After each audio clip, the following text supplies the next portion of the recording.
গুপ্ত ৰোগৰ বিজ্ঞাপন দিয়াসকলৰ বাবে এটা ভাল খবৰ আছে। দিছপুৰত মুকলি কৰা হ'ল এখন নতুন উৰণীয়া সেতু। আটাৰ বাল্টি এটা দি এতিয়া ল'ৰাহঁতক পঠাই দিয়ক। যিমান সোনকালে হয় এই ব্ৰিজখন আমি লেতেৰা কৰিব লাগে। হয়, অকল গুৱাহাটী বুলিয়ে নহয়, অসমৰ প্ৰতিখন নগৰ চহৰৰ সৌন্দৰ্য নষ্ট কৰাত মূল অৰিহণা যোগোৱা প্ৰতিষ্ঠানকেইটা হৈছে: 1. গুপ্ত ৰোগৰ বিজ্ঞাপন দিয়া লোকসকল, 2. টুলেট ছাৰ্ভিচ প্ৰভাইড কৰাসকল, 3. পাৰ্ট টাইম জব প্ৰভাইড কৰাসকল, আৰু 4. PGৰ বিজ্ঞাপন দিয়াসকল। কোনো এখন নগৰ চহৰৰ সৌন্দৰ্য নষ্ট কৰা তেওঁলোকৰ যেন এখন অঘোষিত প্ৰতিযোগিতাহে চলে।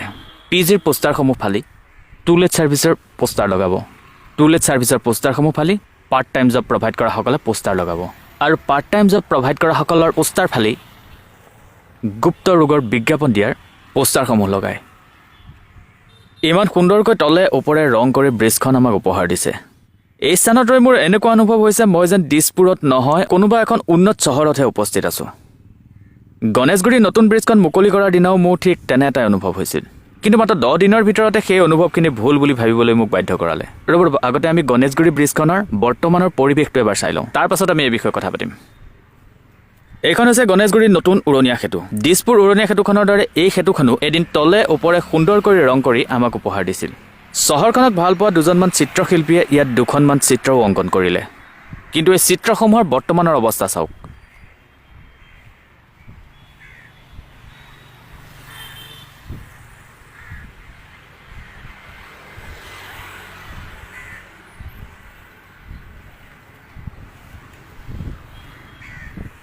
প্ৰথম শ্ৰেণীৰ পৰা সপ্তম শ্ৰেণীলৈ শিকিও মই আপেল এটা নিখুঁতকৈ আঁকিব নোৱাৰিলোঁ।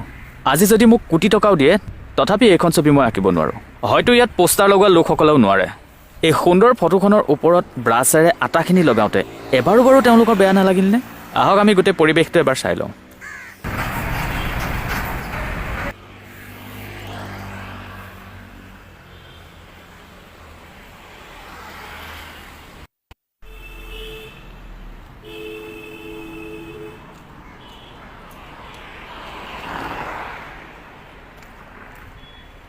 এসময়ত ইয়াত এখন ছবি আছিল, কিন্তু সেই চিত্ৰশিল্পীজনে হয়তো ছবিখন খুব সুন্দৰকৈ অংকন কৰিব নোৱাৰিলে, যাৰ কাৰণে এই বিশেষ একাডেমীখনে এখন ডাঙৰ পোষ্টাৰ আঁৰি সেই ছবিখন ঢাকি দিলে।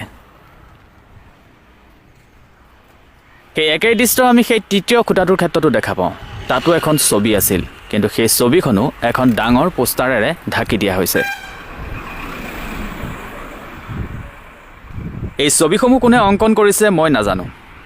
অমূল্য অসমৰ কোনো শুভাকাংক্ষীয়ে যদি এই শিল্পীসকলক চিনি পায়, তেনেহ'লে অনুগ্ৰহ কৰি তেওঁলোকক এটা কথা জনাব যে তেওঁলোকে টকা আৰু সময় খৰচ কৰি এনেদৰেই ৰাজহুৱা স্থানত দ্বিতীয়বাৰ আৰু কোনো ছবি অংকন নকৰে।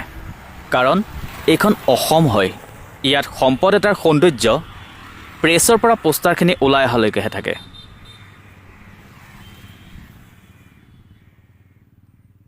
বৰ বেছি দীঘলীয়া নকৰোঁ, মূল কথালৈ আহোঁ।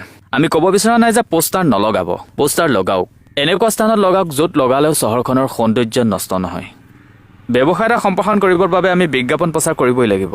PG বা টুলেট ছাৰ্ভিচ প্ৰভাইডাৰ এজনে নিশ্চয়কৈ এখন ডাঙৰ হৰ্ডিং লগাব নোৱাৰে। একেদৰে কোনো সৰু ৰেষ্টুৰেণ্ট এখনেও টেলিভিশ্যনত গৈ বিজ্ঞাপন দিব নোৱাৰে। তেনেহ'লে কি কৰিব? এটা উপায় দিছোঁ আপোনালোকক।